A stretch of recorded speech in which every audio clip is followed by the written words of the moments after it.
நமச்சிவாய வாழ்க. நாதந்தாள் வாழ்க. இமைப்பொழுதும் என் நெஞ்சில் நீங்காதான் தாழ் வாழ்க. வாழ்க வளமுடன். அனைவருக்கும் இனிய வணக்கங்கள். நிகழும் ஸ்ரீ மங்களகரமான குரோதி ஆண்டு ஏப்ரல் மாதம் 14ஆம் தேதி சஷ்டி திதியில் திருவாதிரை நட்சத்திரத்தில் சித்தயோகம் கூடிய நன்னாளில் ஞாயிற்றுக்கிழமை அன்று மிதுன ராசியில் இந்த மகத்தான சித்திரை மாதம் பிறக்கிறது.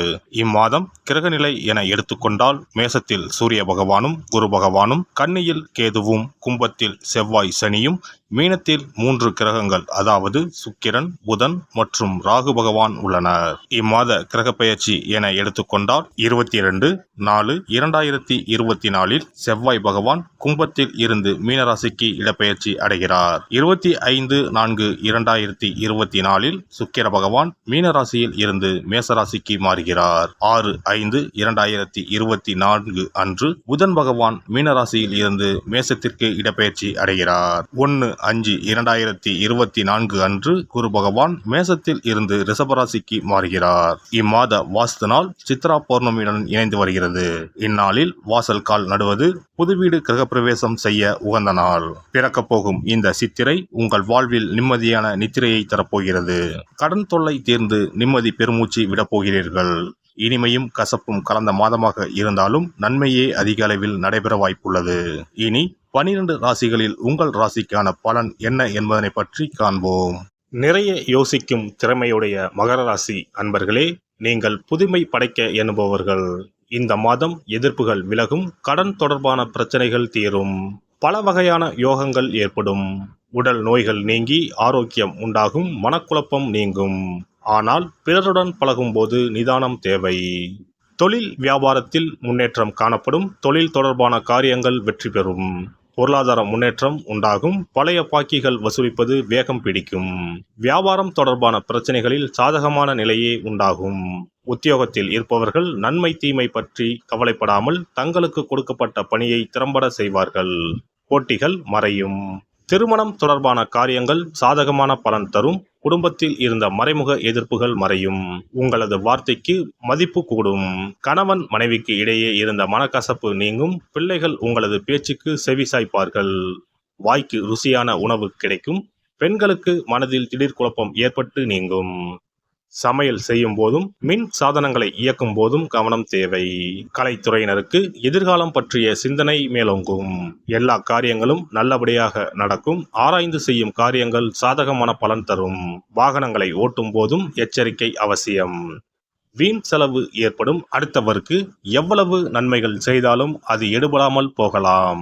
அரசியல் துறையினர் மற்றவர்களுக்கு உதவ போய் வீண் பலி ஏற்படலாம், கவனம் தேவை. தொழில் வியாபாரம் தொடர்பான அலைச்சல்கள் அதிகரிக்கும், ஆனால் பணவரத்து திருப்திகரமாகவே இருக்கும். மேலிடத்தின் கருத்துக்களுக்கு மதிப்பு கொடுப்பது நன்மை தரும். மாணவர்களுக்கு கல்வி பற்றிய மனக்கவலை ஏற்பட்டு நீங்கும். பெற்றோர் ஆசிரியர் கொடுக்கும் ஆலோசனைகள் கை கொடுக்கும். நட்சத்திர பலன்கள். உத்திராடம் நட்சத்திரம். இந்த மாதம் பொறுமையுடன் செயல்பட வேண்டிய மாதம். வியாபாரிகள் மறைமுக போட்டிகளால் நெருக்கடிகளை சந்திக்கலாம், கவனமாக செயல்பட்டால் லாபம் பெறலாம். இதுவரை குடும்பத்தை விட்டு பிரிந்திருந்த பிள்ளைகள் வந்து சேர்வார்கள். அயல் நாட்டில் இருந்து நல்ல செய்திகள் வந்து சேரும், தந்தை மகன் உறவு சுமூகமாகும். திருவோணம் நட்சத்திரம். இந்த மாதம் ஊழியர்கள் நினைத்த இடத்திற்கு மாறுதல் பெறுவார்கள். தங்க நகை வியாபாரிகள் நல்ல லாபத்தை பெறுவார்கள். அதே நேரம் பணியாளர்களிடம் கவனமாக இருக்க வேண்டும். வியாபாரிகள் நல்ல நிலையை அடைவார்கள். வேலை தேடும் இளைஞர்களுக்கு எதிர்பார்த்தபடி வேலைவாய்ப்புகள் வந்து சேரும். அவ்விட்டம் நட்சத்திரம். இந்த மாதம் திருமணத்திற்கு வரன் தேடுவோர் வரக்கூடிய வரன்களை நன்றாக ஆராய்ந்து முடிவுக்கு வர வேண்டும். தொழிலதிபர்கள் வெளிநாட்டு ஒப்பந்தங்களை பெறுவார்கள், லாபம் பெருகும். வியாபாரிகள் போட்டியின்றி வியாபாரம் செய்து லாபத்தை பெறுவார்கள்.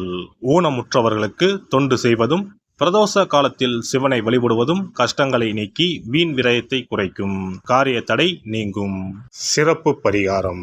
சித்ரா பௌர்ணமி அன்று செய்ய வேண்டிய வழிபாடு மற்றும் அதனால் ஏற்படும் பலன் என்ன என்பதனை பற்றி காண்போம். தமிழ் மாதங்களின் முதல் மாதம் சித்திரை மாதம். சித்திரை மாதம் பிறந்தாலே பல பண்டிகைகள் வரிசையாக வரும்.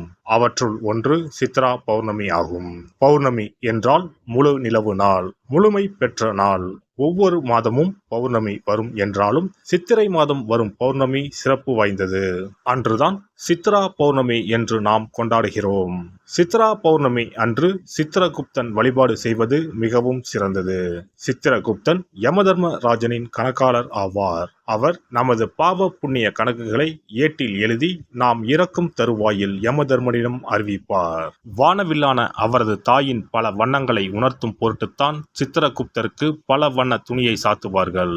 சித்திரகுப்தன் கேது என்ற கிரகத்திற்கு உரிய கடவுள். அவருக்கு கொல்லினால் செய்யப்பட்ட வடை அல்லது சுண்டல் படைக்க வேண்டும். மலர்களால் அர்ச்சனை செய்து வழிபட வேண்டும். சித்ரா பௌர்ணமி அன்று சித்திரகுப்தனை வழிபடுவதன் மூலம் நமது எண்ணங்கள் தூய்மை அடையும். நாம் பாவ செயல்களை செய்யாமல் புண்ணிய செயல்களை செய்யும் வகையில் நமது எண்ண ஓட்டங்கள் தூய்மை அடையும். பாவம் மற்றும் புண்ணியம் செய்ய தூண்டுவது மனம். மனதை செம்மைப்படுத்தி புண்ணிய வழியில் மனதை செலுத்தும் வழியை சித்திரகுப்தன் நமக்கு அருள்வார். அதன் மூலம் செம்மையான வாழ்வு கிட்டும், செல்வ வளங்களும் பெருகும். செவ்வாயின் நட்சத்திரமான சித்திரை நட்சத்திரத்தில் சந்திரன் சஞ்சரிப்பதால் அன்று அம்மன் வழிபாடு செய்ய செவ்வாய் தோஷம் நீங்கும். அன்றைய தினம் தாய் கிரகம் சந்திரன் அதிபலம் பெறும் நாள். இந்த நாள் பெண்கள் தாயையும் தாய் வம்சத்திற்கு செய்ய வேண்டிய ஆகம கடமைகளையும் செய்ய வேண்டிய நாள். மாங்கல்யம் வளம் பெறும் நாள். சித்ரா பௌர்ணமி அன்று வீட்டை சுத்தம் செய்து பூஜை அறையில் விநாயகர் படத்தை வைத்து அரிசி மாவால் சித்திரகுப்தன் படம் வரைந்து கையில் ஏடும் எழுத்தாணியும் வரைய வேண்டும். சித்திரகுப்தா என்று சொல்லிக் கொண்டு இருக்க வேண்டும். அன்று உப்பில்லாத உணவுகளையே உண்ண வேண்டும். மாலையில் பௌர்ணமி தினம் உதயமானதும் சித்திரகுப்தனுக்கு பூஜை செய்ய வேண்டும். தலைவாழை இலையில் சர்க்கரை பொங்கல் அல்லது வெண்பொங்கலை படைக்க வேண்டும். பயிற்றம் பருப்பு எருமை பாலும் சேர்த்து பாயாசம் செய்து நிவேதனம் செய்யலாம். சித்திரகுப்த விரத முறையில் மக்கள் உப்பு, பால் மற்றும் பால் சார்ந்த பொருட்களை தவிர்க்கின்றனர். காரணம், காமதேனுவிடமிருந்து சித்திரகுப்தன் தோன்றியதால் பால் மற்றும் பால் சார்ந்த பொருட்கள் தவிர்க்கப்படுகின்றன. படையலுடன் எல்லா காய்கறிகளும் சேர்த்து கூட்டு நிவேதனம் படைக்க வேண்டும். தொடர்ந்து தீபாராதனை காட்டி ஏழைகளுக்கு முடிந்த அளவு தானம் கொடுக்க வேண்டும். ஏழை மாணவர்களுக்கு பேனா, பென்சில், நோட், புத்தகங்கள் தானமாக கொடுக்கலாம். அன்னதானம் செய்வது மிகவும் சிறந்தது. இதன் மூலம் திருமண தடை நீங்கும், குழந்தை பாக்கியம் கிடைக்கும். முக்கியமாக நோட்டு புத்தகம், பேனா, பென்சில் முதலிய எழுத பயன்படும் பொருட்களை தானமாக வழங்கினால் நமது வாழ்வு சிறக்கும் என்பது நம்பிக்கை. ஒருவரின் ஜாதகத்தில் கேது சரியில்லை என்றால் பல பிரச்சனைகளும் உடல் உபாதைகளும் அனுபவிக்க நேரிடும். அதனால்தான் ஜோதிட சாஸ்திரம் ராகுவை போல் கொடுப்பார் இல்லை, கேதுவை போல் கெடுப்பார் இல்லை என்கிறது. இப்பேற்பட்ட கேது பகவானின் தொல்லையில் இருந்து விடுபட வருடத்திற்கு ஒரு முறையாவது சித்திரகுப்தனை வணங்க வேண்டும். எல்லாம் வல்ல இறையருளால் நீங்களும் உங்கள் அன்பு குடும்பமும் உடல் நலம், நீலாயுள், நிறை செல்வம், உயர் புகழ், மெய்ஞானம் ஓங்கி வாழ்க வளமுடன். இந்த வீடியோ பதிவு உங்களுக்கு பிடித்திருந்தால் லைக் பண்ணுங்க, கமெண்ட் பண்ணுங்க, ஷேர் பண்ணுங்க. மறக்காம சப்ஸ்கிரைப் பண்ணுங்க. பக்கத்துல இருக்கிற பெல் பட்டனை கிளிக் பண்ணுங்க. நன்றி, வணக்கம். ஓம் நமச்சிவாய. சிவாய நம.